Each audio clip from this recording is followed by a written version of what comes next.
ഫർദ് നമസ്കാരം ഖളാ ഉള്ളവർ സുന്നത്ത് നിസ്കരിക്കണോ? പാടില്ല എന്ന് പറയുന്നു.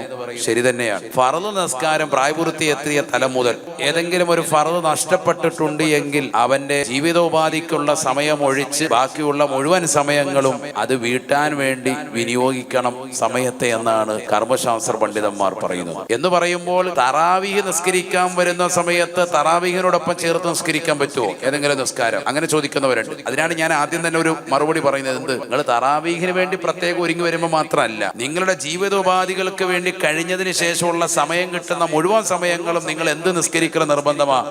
ഖളാ ഉള്ള നിസ്കാരങ്ങൾ വീട്ടിൽ നിർബന്ധം. എത്രയും വേഗം വീട്ടിക്കണം. ഓരോ ദിവസം കഴിയുന്തോറും അതിൻ്റെതാകുന്ന ശിക്ഷ കൂടിക്കൊണ്ടിരിക്കും. അള്ളാഹു നമ്മളെ കാക്കുമാറാവട്ടെ.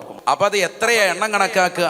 എണ്ണം കണക്കാക്കാൻ പറ്റുന്ന രീതിക്ക് കണക്കാക്കുക. അവന്റെ മനസ്സുകൊണ്ട് ഒരു ഉറപ്പ് വരണം, ഞാൻ പൂർണ്ണമായി നിസ്കരിച്ച് തീർത്തിട്ടുണ്ട് എന്ന ഒരു ഉറപ്പ് മനസ്സുകൊണ്ട് കിട്ടുന്നത് വരെ ഖളാ വിട്ടണമെന്ന്. കാരണം സുന്നത്ത് നമസ്കാരം പോലെ അല്ല ഫർള്. ഫർള് എന്ന് പറയുന്നത് ഫർള് ഐനാണ്, ഫർള് കിഫായല്ല. മയ്യത്ത് നിസ്കാരം പോലെ ആരെങ്കിലും നിസ്കരിച്ചാൽ വിടുന്നതല്ല. സ്വന്തം തടി, അവന്റെ സ്വന്തം ശരീരത്തെ രക്ഷപ്പെടുത്തി എടുക്കണം അത് നിസ്കരിച്ച്, ഇല്ലെങ്കിൽ ആഖിറത്തിൽ ഹിസാബാണ്. ഇപ്പൊ ഇന്നത്തെ സുബൈ ഞാൻ നിസ്കരിച്ചില്ലെങ്കിൽ എനിക്കാണ് അതിന്റെ ശിക്ഷ പൂർണ്ണമായിട്ട് ഉത്തരവാദിത്വം. നമ്മൾ എത്ര നാൾ നീട്ടിക്കൊണ്ടിരുന്ന അത്ര ശിക്ഷ പിന്തിച്ചതിന്റെ ശിക്ഷയും കിട്ടും. എത്രയും വേഗം വീട്ടണമെന്നർത്ഥം.